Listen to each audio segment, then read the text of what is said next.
সবক নং ৯। নামাজে জিকির সময়ের অর্থ।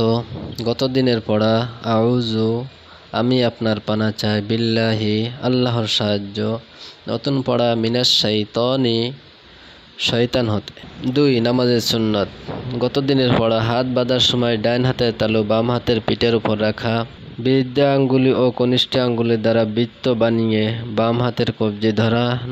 নতুন পড়া ডাইন হাতের মাঝের ৩ আঙ্গুল বাম হাতের কালাই বা পিঠের উপর রাখা। ৩. কবিরা গুনাহ, যা তওবা ব্যতীত মাফ হয় না এবং একটি গুনাহ দোজখে নিক্ষিপ্ত হওয়ার জন্য যথেষ্ট, কিন্তু আল্লাহ তাআলা যার উপর দয়া করেন। গত দিনের পড়া বিনা কারণে কাউকে গালিগালাজ করা, চগলখড়ি করা। নতুন পড়া তহমত লাগানো, অর্থাৎ যেই দোষ কোনো ব্যক্তির মধ্যে নাই সেই দোষ তাকে মিথ্যা দোষারোপ করা। ৪. গুনাহের ক্ষতিসমূহ, যা দুনিয়াতে ঘটে থাকে।